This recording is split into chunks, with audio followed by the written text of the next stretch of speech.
نظر اصغر نہ آئیں گے نظر سرور نہ آئیں گے نظر صغرا کا ہوگا حال کیا بی بی مدینہ آ گیا بی بی مدینہ آ گیا بی بی مدینہ آ گیا بی بی مدینہ آ گیا عباس اب آ جائیے عباس اب آ جائیے پانی نہیں اب چاہیے عباس اب آ جائیے ہمت ہی میں بندوائیے عباس اب آ جائیے روزہ نبی کا آ گیا بی بی مدینہ آ گیا بی بی مدینہ آ گیا قافلہ دال نبی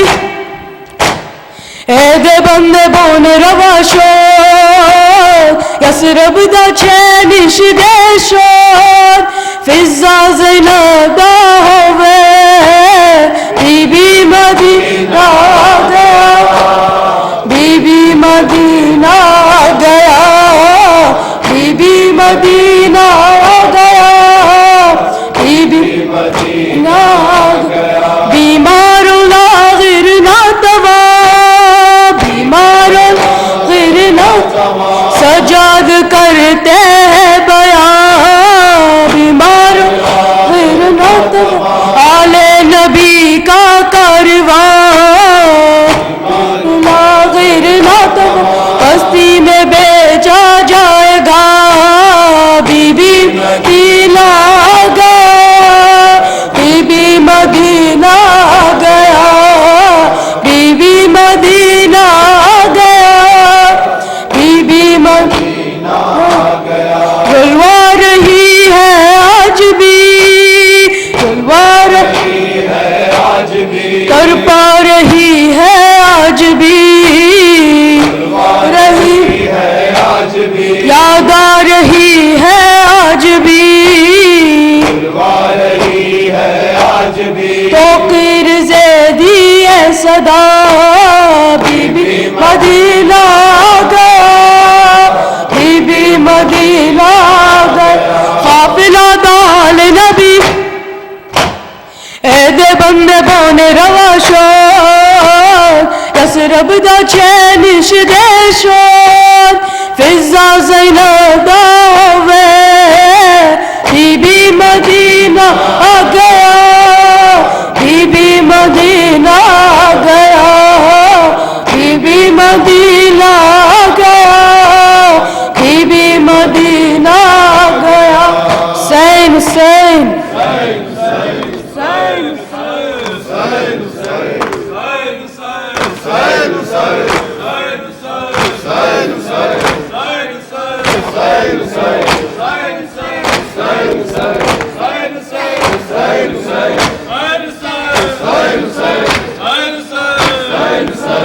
جب ہوا میں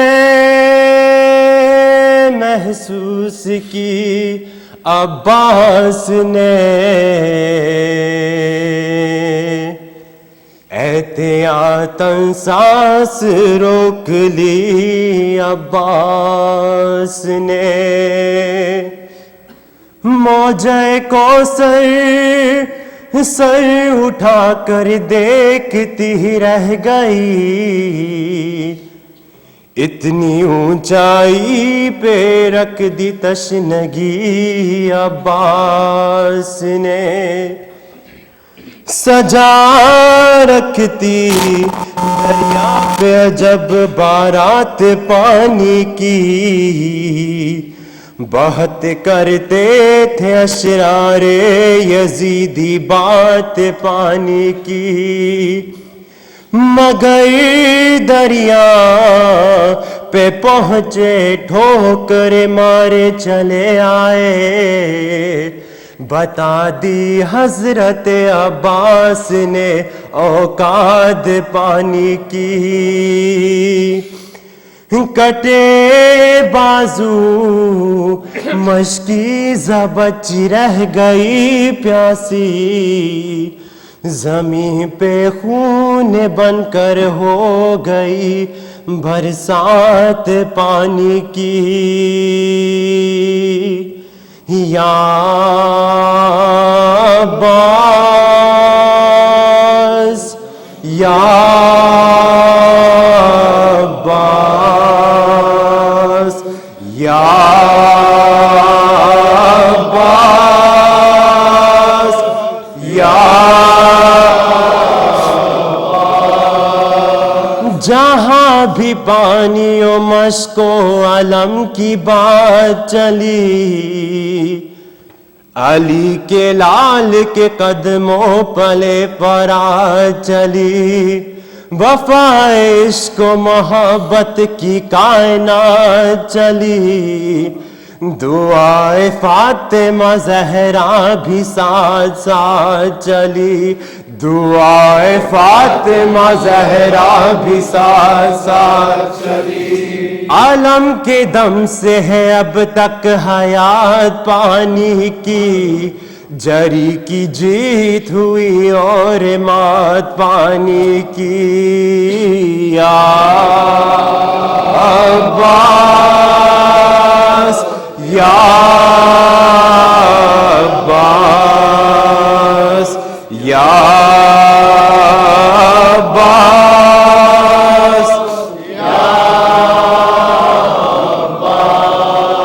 سکینہ بی بی کے صدقے علی کے لال سلام جری شکی اسد شیر ذوالجلال سلام وفا کی آخری حد کے مہ کمال سلام نہیں ہے دونوں جہاں میں تیری مثال سلام نہیں ہے دونوں جہاں میں تیری مثال سلام تیرے کٹے ہوئے بازو نجات پانی کی تیرے بدن کا پسینہ زکات پانی کی یا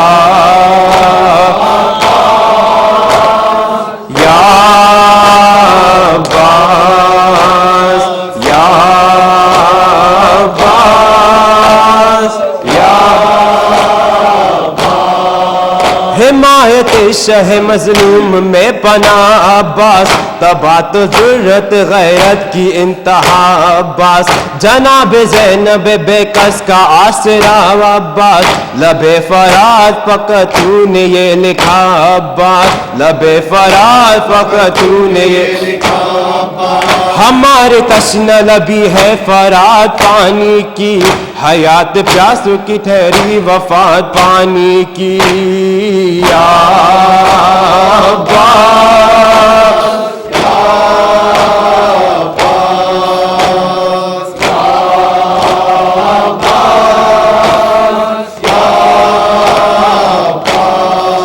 میری حیات کا سامان ناصر شبیر بدلتا رہتا ہے جو کائنات کی تقدیر فرات و مشک و علم جس کی حشر تک جاگیر میں اور یہ میری تنظیم اس کے در کے فقیر میں اور یہ میری تنظیم اس کے در کے فقیر بہے گی چشم ازاز فرات پانی کی چلے گی مجلس و ماتم میں بات پانی کی یا